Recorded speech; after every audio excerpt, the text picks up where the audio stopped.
ابراہیم خلیل الرحمانی بیجاپوری کے بیانات سننے کے لیے خلیل چینل کو سبسکرائب کریں اور بیل آئکن دبانا نہ بھولیں۔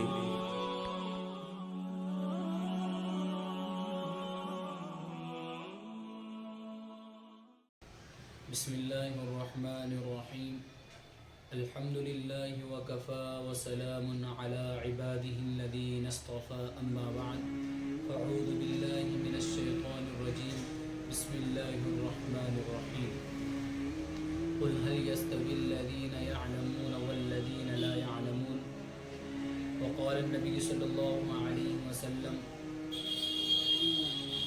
فضل العالم على العابد كفضل القمر ليلة البدر على سائر الكواكب او كما قال عليه الصلاة والسلام۔ میرے عزیز نوجوان دوستوں اور اسلام کے غیور فرزندوں، آپ حضرات علم کے متعلق بہت سارے بیانات، بہت سارے خطیبوں سے خطابت اور بہت سارے مقرروں سے ان کی تقریریں علم کے متعلق سنی ہوگی،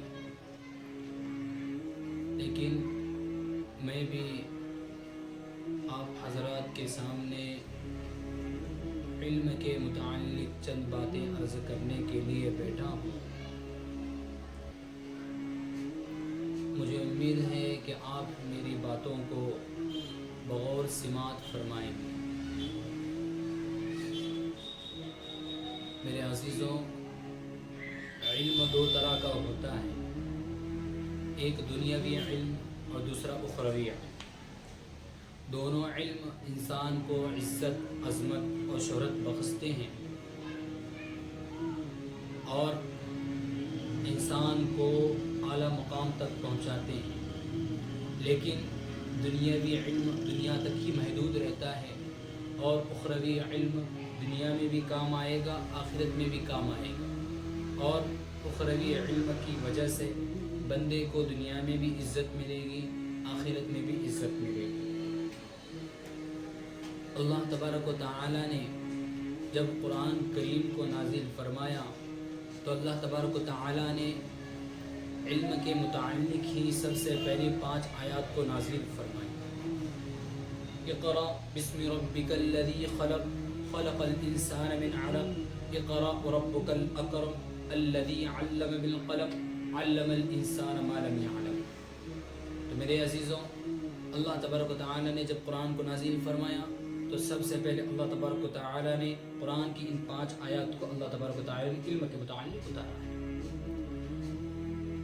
اس کا ترجمہ یہ ہے کہ آپ اپنے رب کے نام سے پڑھیے جس نے آپ کو پیدا کیا، انسانوں کو نطفے سے پیدا کیا، اور آپ پڑھیے اپنے کریم رب کے نام سے جس نے قلم کے ذریعے علم کو سکھایا اور انسان کو وہ علم سکھایا جس سے وہ بے خبر تھا، جس کو وہ نہیں جانتا تھا، وہ علم اللہ تبارک و تعالی نے اس کو سکھایا۔ تو میرے عزیزوں، علم دین کا سیکھنا مرد اور عورت پر فرض عین ہے تاکہ اس کو حلال و حرام کی پہچان آ جائے۔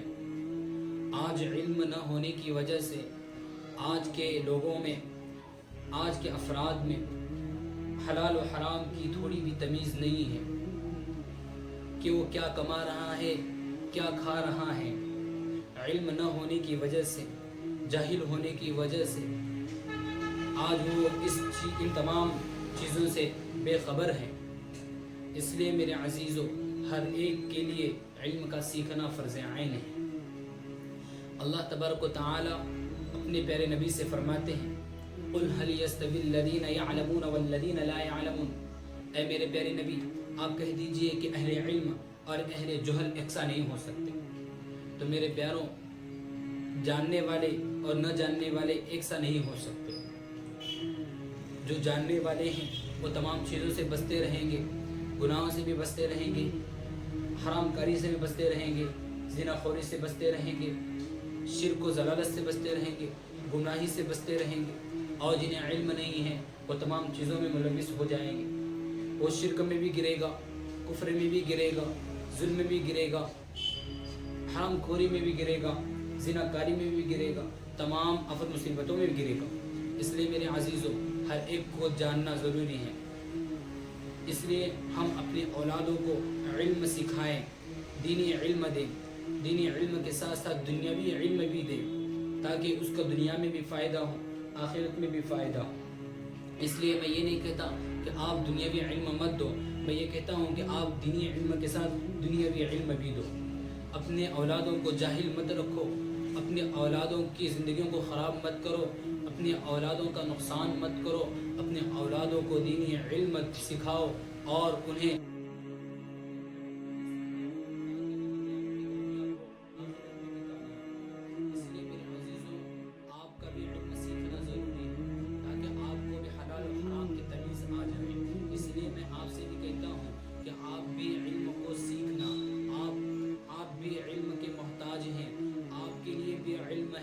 اگر آپ نہیں سیکھیں گے جاہل ہو کر مر جائیں گے۔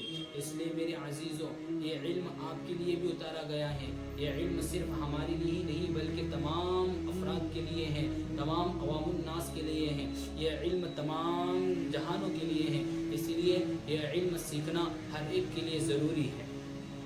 اگر علم آئے گا تو ہم اللہ کو پہچاننے والے بن جائیں گے، اگر ہم میں علم نہیں ہوگا تو ہم اللہ کو نہیں پہچان سکیں گے۔ اس لیے ہم اپنے اولادوں کو علم سکھائیں، ہم اپنے اولادوں کو دینی علم دیں، دینی تعلیم دیں۔ میرے عزیزوں، ایک مثال، ایک واقعہ میں آپ کو پیش کرتا ہوں کہ ایک آدمی تھا جس نے یہ نیت کی تھی کہ میں نے علم نہیں سیکھا ہے، میں اپنی اولاد کو علم سکھاؤں گا۔ حالانکہ اس کو کوئی اولاد نہیں تھی۔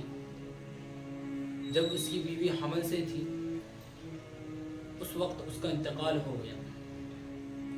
جب اس کا انتقال ہو گیا، جب اس کی بیوی نے اس کے بچے کو جنا تو اس بچے کے والد نے اس کی ماں سے یہ کہہ کر گیا تھا کہ اگر مجھے لڑکا پیدا ہوگا تو تم اس کو دینی علم سکھانا۔ تو اس کی ماں نے، جب بچہ بڑا ہوا تو اس کی ماں نے اس کو مدرسے میں ڈالا۔ تو ایک شخص نے اس مرے ہوئے آدمی کو، اس مرے ہوئے فرد کو اپنے خواب میں دیکھا کہ وہ جنت میں ہے اور خوشحالی زندگی گزار رہا ہے۔ تو اس سے اس آدمی نے پوچھا کہ تم تو پہلے تکلیف میں تھے، اب تمہیں راحت کیسے ملی؟ تو اس آدمی نے کہا کہ میں نے یہ نیت کی تھی کہ جب مجھے لڑکا پیدا ہوگا تو میں دینی علم اس کو سکھاؤں گا۔ مجھے ایک لڑکا پیدا ہوا ہے اور میں نے اس کی والدہ سے یہ کہا تھا کہ اگر مجھے لڑکا پیدا ہوگا تو تم اس کو دینی تعلیم سکھانا اور اس کو مدرسے میں ڈالنا۔ تو میرے بھائی، جب وہ مدرسے میں گیا اور جب اس نے بسم اللہ الرحمن الرحیم پڑھا، اللہ کا نام اپنی زبان پر لیا، تو اللہ نے میری مغفرت کر دی۔ میرے عزیزوں، یہ آپ کی مغفرت کا سبب ہے۔ اپنے اولادوں کو دینی علم سکھاؤ، اپنے اولادوں کو محروم نہ کرو، اپنے اولادوں کو جاہل مت رکھو، اپنے اولادوں کو دینی علم سکھاؤ تاکہ وہ آپ کی مغفرت کا ذریعہ بن جائے۔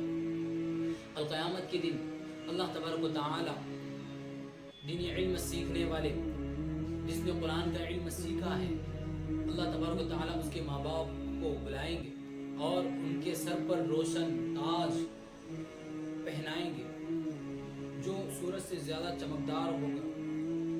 تمام لوگ حیرانی سے دیکھتے رہیں گے کہ یہ کون ہے جن کا اتنا اعزاز و اکرام کیا جا رہا ہے۔ بعض کہیں گے کہ یہ اس فلاں حافظ کے والد محترم جنہوں نے اپنے اولادوں کو اپنے دور